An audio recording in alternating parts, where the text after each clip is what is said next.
Hello and welcome. You found the Social Work Podcast. My name's Jonathan Singer, and I'll be your host as we explore all things social work. Today's podcast is on sex addiction.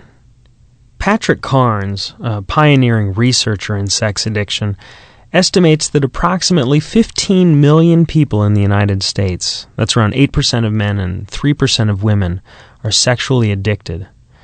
People can have an addiction to a single sexual behavior, such as compulsive masturbation, or anonymous sex. It's more common, however, to engage in multiple sexual behaviors. Just as a drug addict needs more drugs to experience the same high, relief, or even ability to survive, Patrick Carnes' research suggests that people with sex addictions engage in more behaviors and more frequent behaviors as time goes by. Sexual behaviors can include voyeurism, exhibitionism, inappropriate sexual touching, and even rape. Currently, there are limited evidence-based treatments, in part because sexual addiction is not recognized by the Psychiatric Bible, the DSM, or Diagnostic and Statistical Manual of Mental Disorders. It's not recognized as a psychopathology. This puts sexual addiction in a sort of limbo that has its roots in the general perception that addiction to sex, just like addiction to food or gambling, is simply a function of poor self-control or laziness. The stigma associated with these process addictions is similar to the stigma associated with drug addiction before the public awareness campaigns were launched in the 1970s and 80s. Do you remember this ad with the egg in the frying pan? This is drugs. This is your brain on drugs. Any questions? Although it's unclear whether these public awareness campaigns actually reduced drug use, dependence, and abuse, these public awareness campaigns did change attitudes towards drug addiction. Can you imagine a public official 40 years ago explaining away sexually inappropriate behavior with a minor by claiming to be an alcoholic? Or how about one of America's top box office draws explaining away anti-Semitic remarks simply because he was an alcoholic?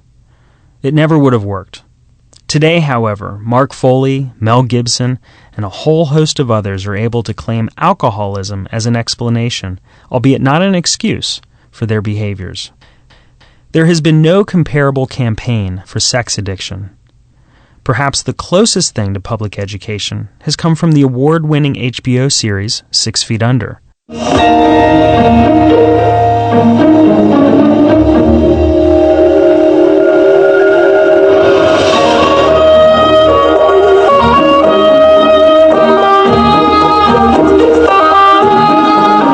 In Season 2, we learn that one of the main characters, Brenda Chenoweth, has a sex addiction.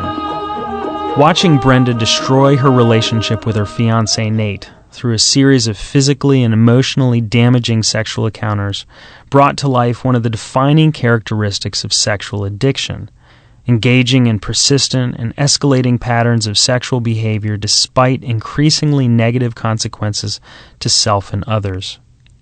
In a series known for disturbing plot twists, the portrayal of Brenda's sex addiction was at once painful and illuminating to the realities of sex addiction. With the advent of the internet and the easy, almost impossible to escape access to porn, social workers are faced with increasing numbers of clients who might have sexual addictions. In fact, today's podcast was inspired by a question from Zena, Social Work Podcast subscriber and social worker in private practice from Canada, who asked about internet addiction and sex addiction. Since receiving her question, I've had other requests from social workers for information on sex addiction. So I decided to do some research and record a podcast on the topic.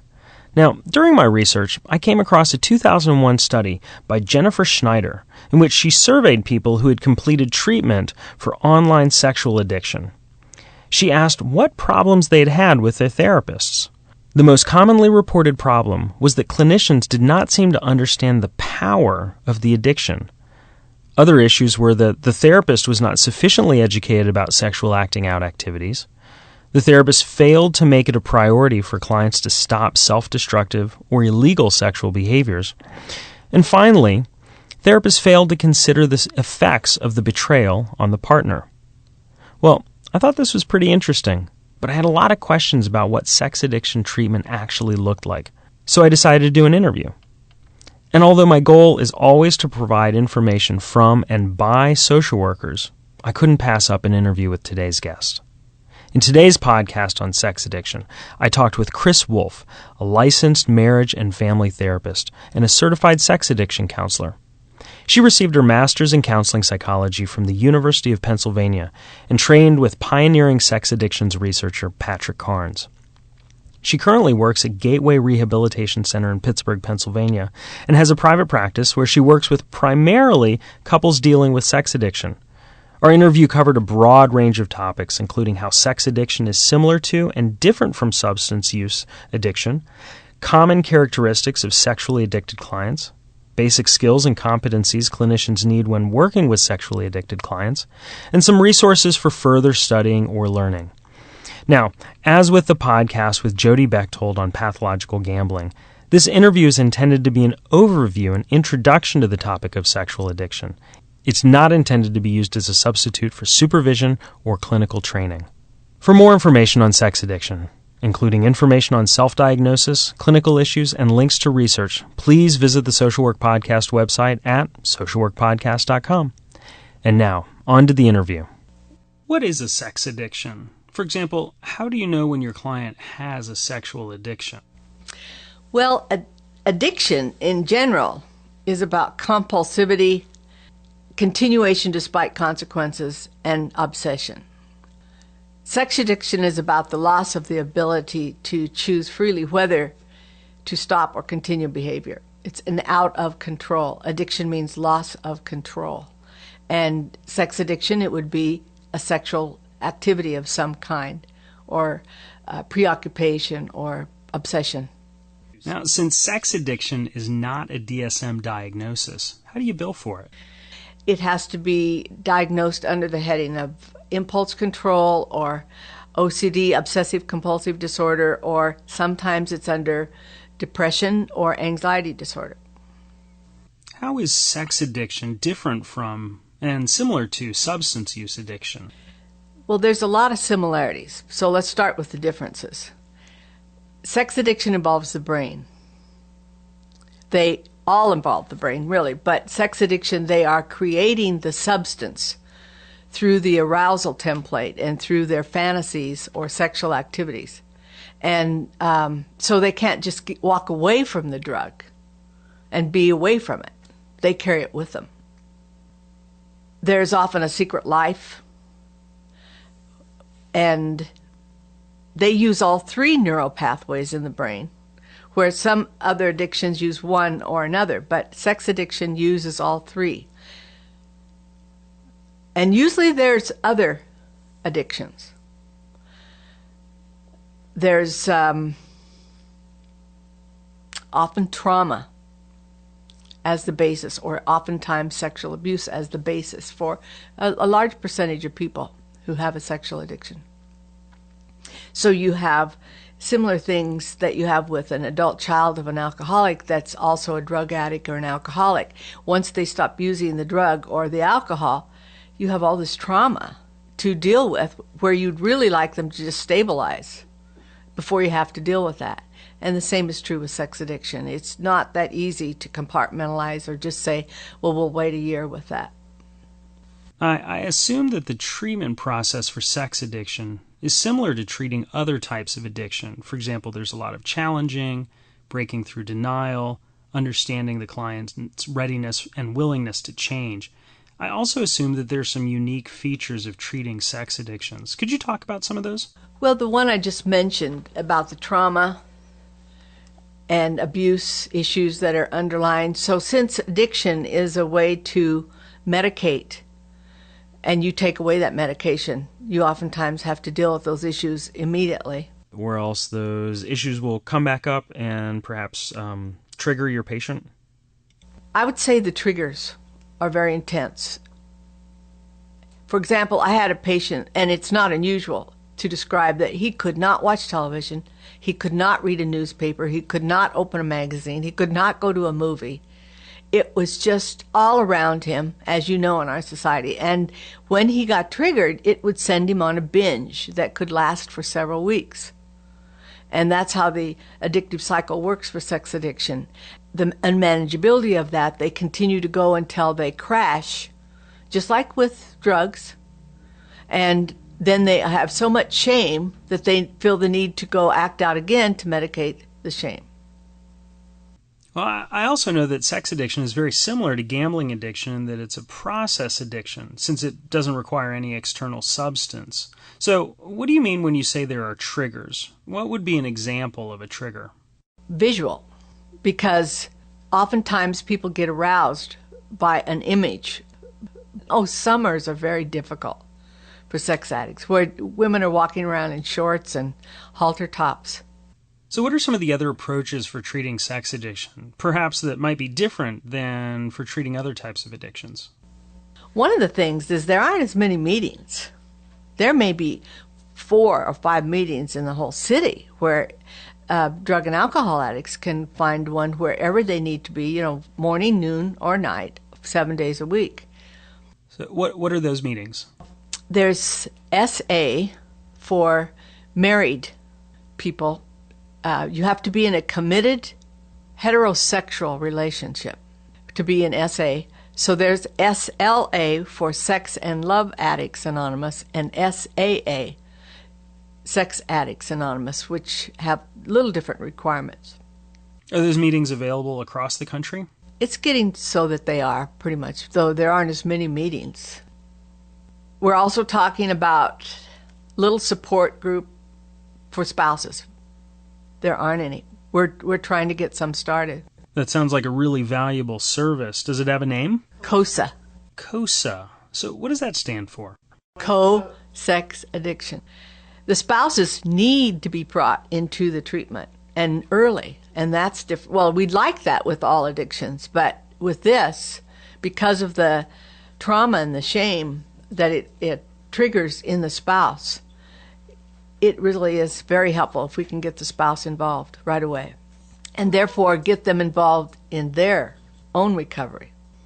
Sex addiction is similar to eating disorders in that you can't live without food, and certainly you cannot imagine a life without sex for the rest of your life. So, like with food addiction, they say it's like taking the tiger out and walking it 3 times a day. Well, you have to find a way over the recovery time to slowly build back a healthy sexual relationship. They also need to go through a period of abstinence sexually. They have a sexual withdrawal. They have a physical withdrawal. And a lot of people do not understand that. So what qualifies as abstinence when you're talking about sexual addiction? Abstinence would be the absence of those bottom lines acting out behaviors.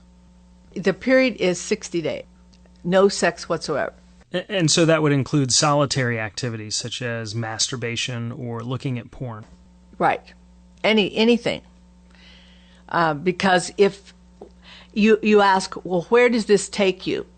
If that behavior, let's say it was even petting, as we might say it, with the wife, if that triggered these old behaviors, then they have to have a period of abstinence to calm that all down. What are the most common characteristics of your sexually addicted clients? Distrust or trust issues, accountability problems, inability to be intimate is a big one. Just because they're a sex addict, you might think that they really are good at this thing called sex, but the truth is they do have a problem being truly intimate.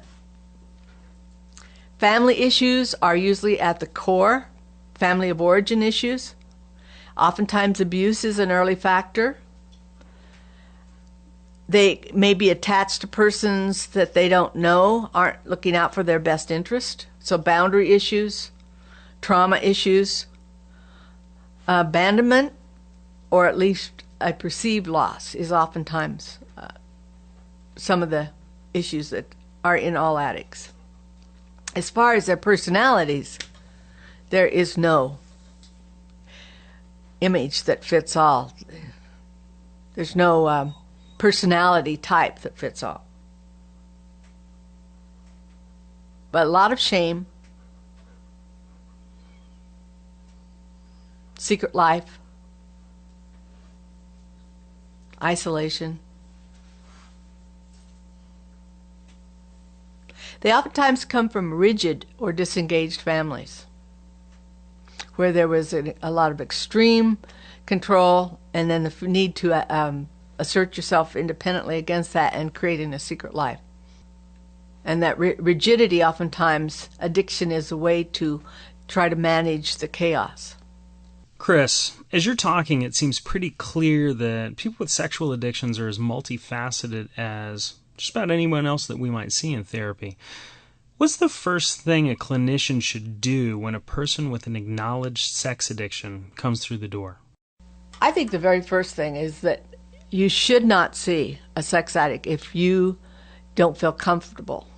It's extremely important because they pick it up. If you have to examine your own sexual issues in order to work with sexual addicts. If you have any kind of bias, if you have any kind of chuckling under the breath when they're telling you about their acting out behavior, you really shouldn't see them. So that's the first thing.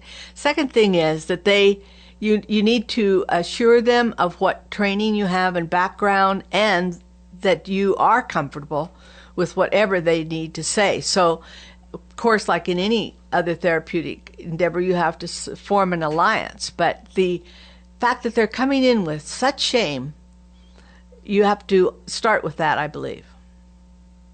Are there any confidentiality issues when working with a client with a sexually transmitted infection who's engaging in unprotected sexual behavior? I tell my clients before they ever have any disclosure to know that if they are going to share anything illegal, that I would have to report them. I just let them know that at the very beginning, so that if they don't want me to know that, they better not tell me, because I have to act upon what the law has told me I have to as a therapist. So we come back to another very important point in terms of your question, and that is to know the level of your competency. And that is part of our ethical standards. And to know where you need to refer to somebody else. And as I said to you before, I work with Eric Deck and Christine Cook. And if I have a man come to see me, I want him in a men's group immediately, as soon as possible. So Eric runs some men's groups. We want to have that couple support, and so we need a place for that. I do that. And Christine also, she doesn't have any groups. She sees individuals a lot. So we really try to find what's really the best and most effective and efficient treatment we can give the client. And that should be what our discernment is. What are some short-term and long-term treatment issues that are common with sex addiction? First point, stabilization, getting them so that they don't get triggered quite so easily, helping them establish a network of support, meeting, sponsor, relapse prevention. We have certain things that we like them all to learn, like we do the 3-circle exercise, so that they know what we call their bottom line acting out behaviors are. And that's also what they have to disclose to their spouse. Then we have them know what people, places, and things would trigger those acting out behaviors, so that they really have that clear, and then that's what they're supposed to try not to relapse from that. Whether there's addictive interaction disorder, whether there are multiple addictions, and therefore, if you don't have them assessed, you're looking at the sex addiction, but there might be a cocaine addiction, because 57% of cocaine addicts also engage in sexual behavior. Oftentimes, a sex addict also has food addictions, gambling addictions, high-risk behaviors, financial. So we try to look at all of them and make a proper assessment. Addiction is a disease of emotions. So I do a lot of work with my clients, helping them learn a comfortable way to experience emotions, release emotions. I do a lot of teaching around that and give them self-supportive tools. They have to change people and places and things just like other addicts. They have to face the pain and the damage that goes to the core of their being, because as I said, there's oftentimes sexual abuse in their own childhood, or abuse issues, abandonment issues, trauma. Shame reduction is another thing that we have to really focus on with sex addicts, because it is the shame that triggers the addictive cycle. Disclosure with their spouse, and there's some differences in opinion on that, but we really tend to believe, the people I work with, that as soon as they can disclose to their spouse and get their spouse involved, we want that to happen. Trauma is another thing. I do a lot of trauma work. I teach them what to do when their trauma is triggered and how to recognize that, because oftentimes that is the basis of what's triggered the sexual acting out anyway, because addiction is a response.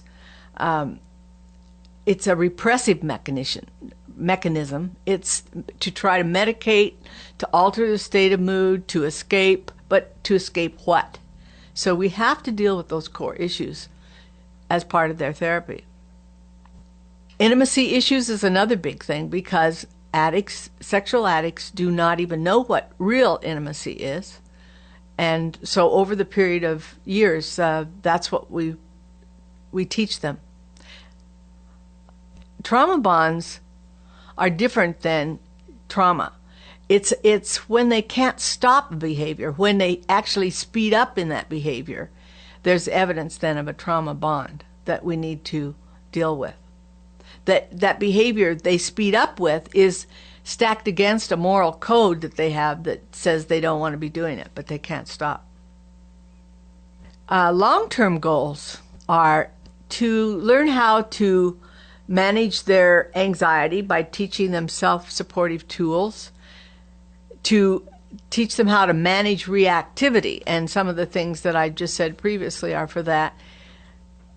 Acquiring the ability to withstand discomfort for personal growth.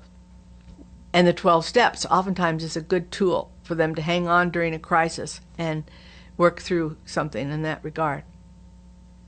They have to learn to change their distorted thinking, because that is one of the problems with any kind of addiction. And as I said, teach them a lot of self-supportive tools. Boundaries. It's about intimacy. I'd like to follow up on this idea of boundaries.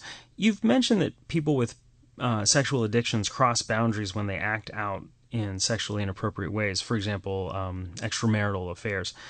But there are behaviors such as voyeurism and pedophilia that cross sexual boundaries and break laws. So what's the difference between, say, sex addiction and sexual offense, and when do the two overlap? Someone who creates a sexual offense is not necessarily a sexual addict. So a sex offense would be something that was illegal. Flashing, voyeurism, exhibitionism, prostitution, where the person is a prostitute because they're actually a sexual addict, and it is the sex for money or sex for pay that is the arousal. In preparation for this interview, I came across a couple of terms that I thought our listeners might not be familiar with. I was wondering if you could explain what is meant by sexual sobriety and sexual health, and also how you might explain these concepts to clients. Sexual sobriety is the ability to stop the bottom line acting out behaviors. Just like an alcoholic does not drink anymore, they do not engage in those bottom line acting out behaviors anymore. Sexual health is the goal of becoming sexually intimate and understanding what true intimacy is, and changing from sex being simply a recreational activity or something that you really don't even need to know the other person. It's anonymous, or to only feeling aroused because there is the respect and the trust and the commitment and safety involved.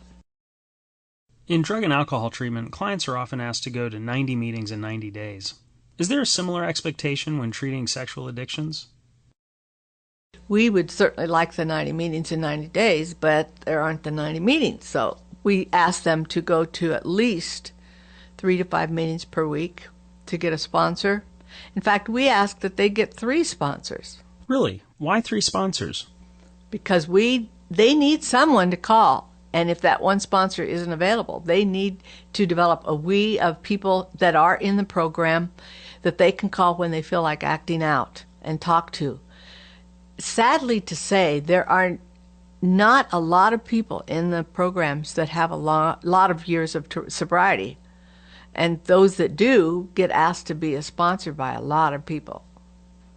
And interestingly, after 90 days, the brain seems to repair itself to a degree that it starts to make it easier. But 90 days truly is a magic amount of time. I mean, it's really what we would like for that reason. But whatever the behavior was, once they start to engage in it again, even after they've had the period of abstinence, they have to notice, and where does that take you? Does that start the preoccupation again? Does that start the obsession again? Does that start them having cravings again? And then we have to back off, not for another 90 days, but that's what we always watch for. How do you address transference? For example, how do you respond when a client says they're sexually attracted to you? If there's transference, we like to just use it. And really, it can be very effective in helping them to just get a lot of information out there in the conscious, which was in the unconscious, and teaching them about the appropriate boundaries and just so much. But we do need to be aware of it and interact very openly with the client about that. Well, transference is certainly a 20th century concept, still applicable today. But I'm going to jump right into the 21st century and ask you, what is cybersex? Cybersex is sex on the internet. Now, that can be a lot of different types of sex. It can just be viewing, but it can also be talking to somebody online and a lot of other things. But yes, it can be an addiction. In fact, Pat Carnes, who really brought the public's awareness to sex addiction, believes that we are going to have a tsunami of cybersex. And one of the quotes that he gave the last time I was with him said that in the workplace, for example, they did a research of online into porno sites from 9 to 5, which meant it had to be during the workday. 40% of those were women. And that's the other thing that we haven't talked about, and that is that women are also sexual addicts, but the shame around that is so much higher that we really don't see as many of them in treatment. 2/3, he said, of our children are watching porno sites as they are doing their homework. And there is no age discrimination. There are people who have never had any addiction or any compulsivity behaviors before that are becoming addicted, like, say, man after he retires, or the loss of a spouse, or just a lot of different things. It's very serious. Chris, you're obviously passionate about your work, and I can relate to that. When I was working with kids who were suicidal, people always said, "How can you do that?" And for me, it was really that I saw kids at their lowest point, and when we were done with services, they were better. They weren't perfect, but they were better than they were when they came in. And so I guess my question for you is, what is it that you like about working with people with sexual addictions? Well, a lot of things. It's a life and death matter, I think. It's really serious. And if you can help a sexual addict, you can stop damage for more than just one person. You can oftentimes not just help a family, their family, but you can stop a generational pattern, because there usually is a generational pattern. What do you recommend for social workers who are interested in learning more, or who are currently seeing clients with sex addictions? As I said before, they need to receive specific training for it, not just think that all addictions are the same. They have to examine their own issues very thoroughly. I would suggest that they read Out of the Shadows by Pat Carnes and Don't Call It Love by Pat Carnes. that they understand trauma and know how to work with trauma, because it's a big part of working with sexual addiction. Of course, not always, and I also want to say that because one of the things I've failed to say is that the male scripts are also a bearing on what brings about sex addiction. And I've found it to be tremendously helpful to really understand those. So somebody could engage in sexual addiction as a start just because the male scripts say they've got to really be good at this. And they've got to know how to get themselves aroused by themselves, and it really isn't about the partner. Which I find also girls now, or women now, in this generation of open sexuality or sex, are starting to fit under the same sexual myths as men. It's an interesting thing. And for example, if their arousal template got started because they met people at the bars, because that was the only place for people to meet, and they had sex the first night they met them, then their sexual template gets to be, because it's new, because it's somebody they don't even know, and then when they fall in love with that person, they don't know how to be aroused. So it causes a problem. Another thing is that after people have been in recovery for about 2 to 3 years, then we need sex therapy as part of what is needed to help them through the entire journey. And a lot of people are trained for the sex addiction, but not the sex therapy. Wendy Maltz wrote a very good book called Healing Sexual Trauma that's excellent for that. We also have SASH, which is our certification organization, and they can get on the website and find out about that. Attend conferences. Another thing, David Delmonico is from Pittsburgh. He does a lot with cybersex. You've mentioned Patrick Carnes a few times. Can you say a bit more about him? Pat Carnes was the person who brought the public's awareness to sex addiction.